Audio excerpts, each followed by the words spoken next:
El Ministerio Internacional Nueva Vida en Cristo presenta Momentos de Reflexión, un mensaje para su vida diaria, con el pastor Misael Ocampo Rivera. Bienvenidos. Hola amigos, cordialísimo saludo. Bienvenidos a la reflexión en el día de hoy. La recomendación es que usted tenga su Biblia y la pueda abrir para que leamos cada pasaje y lo vayamos entendiendo. Usted puede tener a disposición ahí su Biblia, puede tener su celular o algo, lo que usted pueda mirar, pueda leer, porque no estamos leyendo párrafos muy grandes. Por ejemplo, para el día de hoy nos corresponde solo un versículo, capítulo 3, versículo 9, pero está en el contexto de lo que se viene hablando desde la reflexión anterior, de aquello que Pablo pregunta. Entonces, nosotros podríamos decir, hagamos el mal para que venga el bien. Y muchos nos critican y dicen que es eso lo que nosotros enseñamos, lo cual es falso. Con razón, Dios los condenará. Eso es lo que dice el verso 8. Pero el verso 9 que nos corresponde para la reflexión del día de hoy dice, ¿y qué significa todo esto?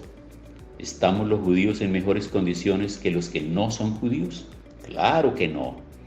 Ya dijimos que tanto los judíos como los que no son judíos tienen tendencia al pecado, pues como está escrito, no hay justo ni aún uno.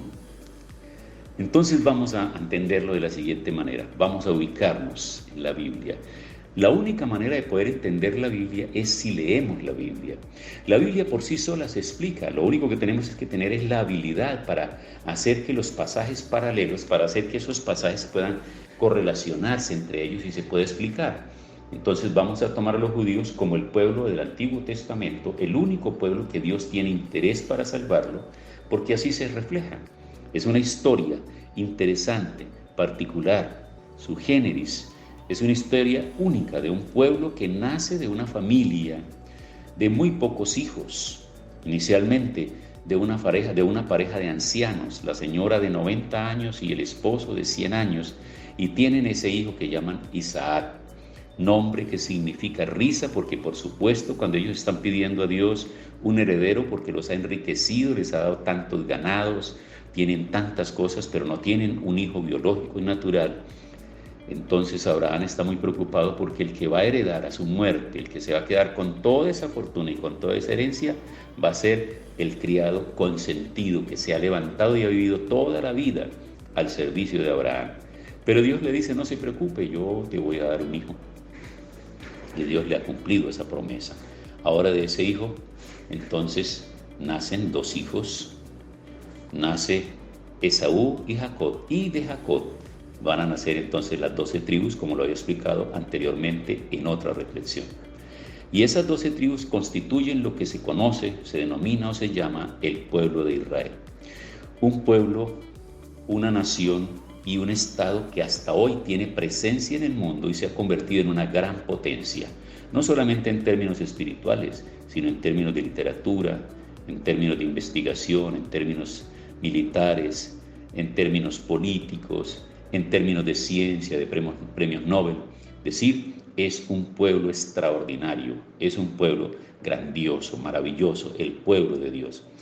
Pero hablando de ese pueblo en el tiempo presente, hablando en un ambiente político, reconociéndolo a nivel del mundo como una nación más y una potencia más en el mundo. Pero cuando lo miramos desde el Antiguo Testamento nos damos cuenta que es una nación muy especial, que el Señor ubica en un territorio que llamó la tierra prometida, la tierra que les prometió para ellos. Y que si eran 12 tribus, entonces debían, al entrar y poseer la tierra, debían repartírsela, tenían que ubicarla. Y ahí le correspondería ya a Josué, entonces repartir la tierra por suertes en cada una de las tribus. Y lo tremendo del caso es que ya prácticamente en los últimos años, cuando ya Josué no podía más, cuando ya las fuerzas no le daban más para continuar al frente como el líder del pueblo, aún hay tribus que no han heredado los territorios que debían ser asignados para ellos.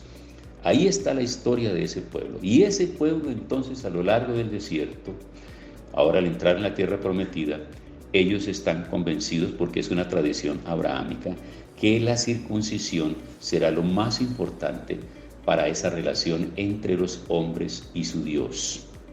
Así que ellos vienen con esto en mente. ¿Y por qué dice aquí entonces? ¿Y qué significa todo esto? ¿Estamos los judíos en mejores condiciones que los que no son judíos? Pues podríamos decirlo que antes de cerrarse el Antiguo Testamento, sí, porque era el pueblo escogido de Dios. Y se libraban batallas, se expulsaban naciones, tomaban territorios. Es decir, era el Dios, el Shaddai, el Dios de la montaña. Por eso muchos de los pueblos lo invitaban a combatir en el valle, en el llano, allá en la parte plana, porque ellos estaban convencidos que el Shaddai, que el Dios de la montaña, estaba con ese pueblo llamado Israel, y por eso era que eran derrotados. Entonces los invitaban para guerrear en tierra plana. Hasta ese momento del Antiguo Testamento, el pueblo es un pueblo que está recibiendo victoria, que está recibiendo bendición, que está siendo ubicado estratégicamente en su territorio. Pero cuando ellos deciden tomar caminos equivocados e ir en contra de la voluntad de Dios, que quien quería ser su rey y él solo tener el dominio sobre ellos, ellos piden tener rey como todas las demás naciones que están a su alrededor. Y a partir de ese momento el pueblo de Israel entra en una crisis muy tremenda. Esa situación los va a llevar a ellos a decisiones completamente equivocadas. Posteriormente, después del reinado de David, después del reinado de Salomón, se dividen y queda entonces el norte, queda el sur, y ahora van a vivir situaciones muy difíciles porque tanto los unos como los otros van a ser llevados cautivos por los imperios que van dominando los territorios, que van conquistando en todos los lugares. Y ellos en medio de los lugares, en medio de los territorios, de las naciones y los imperios donde son llevados, ellos quieren conservar sus costumbres. No obstante, se van contaminando con todos ellos allá en sus prácticas y toda esta situación. Por eso ahora, cuando llegamos al Nuevo Pacto, en el Nuevo Testamento, nos vamos a dar cuenta nosotros que la historia va a cambiar. Porque ahora ya no es un tema de circuncisión y ahora no es un tema exclusivo para los judíos, sino que cuando se rasga el velo en el templo a la muerte de Jesús y se puede observar lo que hay en el lugar santísimo donde entraba el sumo sacerdote, solo él autorizado para oficiar en ese lugar, ahora queda completamente al descubierto, queriendo decir con ello que ya no hay delante de Dios acepción de personas y que todos nosotros podemos invocar su nombre, al punto que el apóstol Pablo en una de sus epístolas precisamente va a decir: el que creyere, aquel que invocare el nombre del Señor será salvo. Que si confesares con tu boca que Jesús es el Señor y creyeres en tu corazón que Dios le levantó de los muertos, serás salvo. Y esa sentencia, y esa frase, y esa afirmación es absolutamente para todas las etnias, para todas las razas, para todos los pueblos en el mundo, donde quiera que existan seres humanos.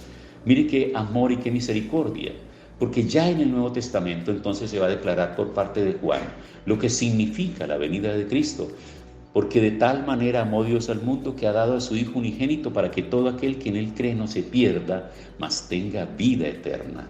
Porque no envió Dios a su Hijo al mundo para condenar al mundo, sino para que el mundo sea salvo por él. Pero esta es la condenación, que los hombres amaron más las tinieblas que la luz, y no quisieron entender ni aceptar la obra redentora de Cristo. Y aquí viene el problema para los judíos, cuando están divididos entonces, porque hay los que sí aceptan el nacimiento de Jesús, sí aceptan que nació de José, de la Virgen María, y que José como padre adoptivo lo ayudó a criar, y que lo formó ahí como un niño, y fueron creciendo, y fue una familia ejemplar.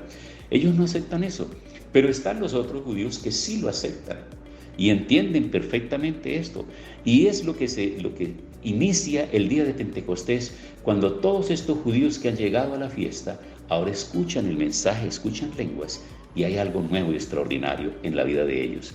¿Qué significa todo esto entonces? ¿Que los judíos son mejores o están en mejores condiciones que los no judíos? No, señores, estamos en igualdad de condiciones. Lo único que tenemos que es aceptar esa obra redentora de Cristo en nuestro corazón, y ahí será, una vez que Él entra en nuestro corazón, será circuncidada nuestra mente, nuestro corazón, y todas aquellas cosas que pertenecen a una vida vieja, religiosa y de tradiciones quedará atrás.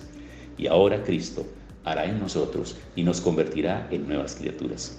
Tiempo para orar. Señor, muchas gracias por esta palabra, por esta enseñanza. Te ruego que entre a lo profundo del corazón de cada persona, que pueda liberarse de toda tradición religiosa y pueda abrir su mente y su corazón al mensaje de Cristo. Gracias en el nombre de Jesús. Amén. Hemos disfrutado de un gran momento de reflexión con el pastor Misael Ocampo Rivera. Un mensaje lleno de amor, esperanza y felicidad para tu vida. Los invitamos a compartir este mensaje con sus amistades y en sus redes sociales. Búsquenos en YouTube y Facebook como Ministerio Internacional Nueva Vida en Cristo y en Instagram como @MinInternacional Nueva Vida. Momentos de reflexión.